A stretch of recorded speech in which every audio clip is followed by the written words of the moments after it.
This is Santosh Kumar, ET faculty Jaipur. So we are discussing ET first year paper 2, that is electric engineering materials. In that we are discussing unit 2. So in that up to now we discussed about properties of magnetic materials and what is permeability, what is Curie point, what is magnetic friction. Up to now we discussed about that. And today we are going to see the properties of soft magnetic materials and hard magnetic materials. So why you need to know this material properties of these materials? Why? Because if you design a transformer or a machine or a motor or an instrument, which whatever it may be, the electrical instruments are 90% of the instruments are electromagnetic instruments. So in that they involve a magnetic material. So for that purpose you need to know the properties of the magnetic materials. Let's go for the soft magnetic materials. So in the soft magnetic materials are iron, silicon, steel, nickel and iron alloys. We use these materials inside our cores. That inside the core of the transformer or inside the core of the generator or inside the core of the motor. What is the properties which have?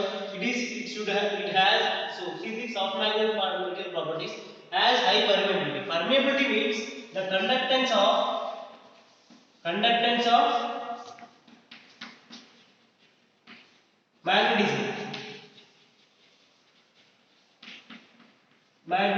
So that means the more the permeability, it allows more magnetic circuit lines to this one. So it will create more magnetic field. The much of the permeability, the more the magnetic field.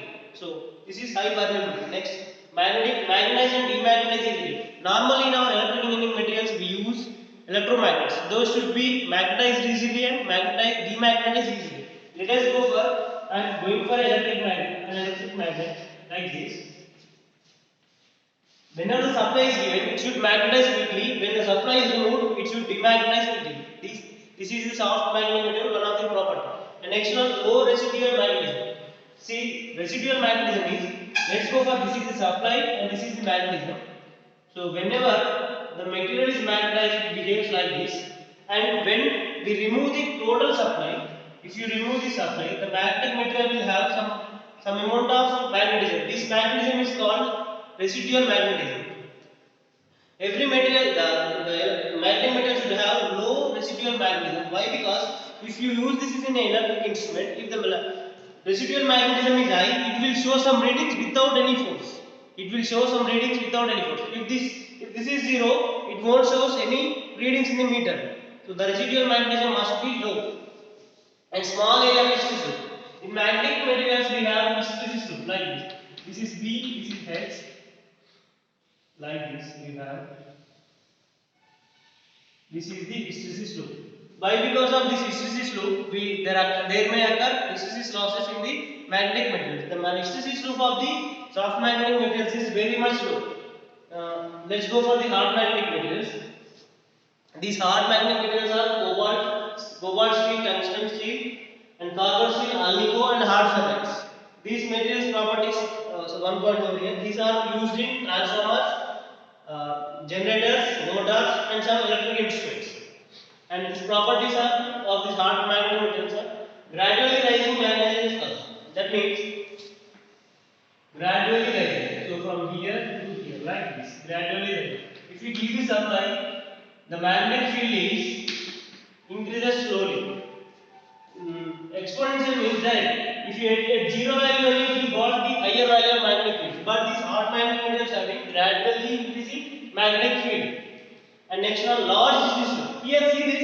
The soft magnetic materials will have smaller one, but these one will have larger loop.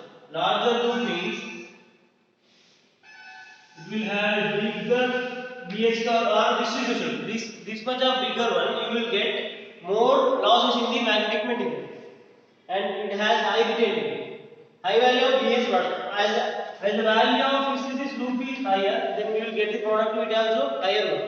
Next one is high retentivity. Retentivity is the property of magnetic material. It kept some magnetism inside that one. Like this. Whenever the field is removed, it will have higher residual magnetism. This higher residual magnetism means higher retentivity.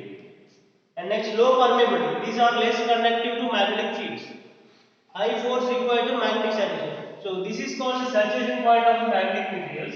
To get the magnetic saturation of the hard magnetic materials, we need higher amount of voltage to get the magnetic saturation. Magnetic saturation point means above the point which the magnetic material does not respond to the supply.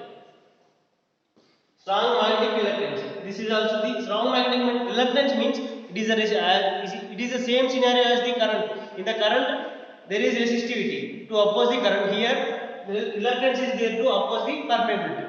The hard magnetic materials will have strong magnetic reluctance. Thank you.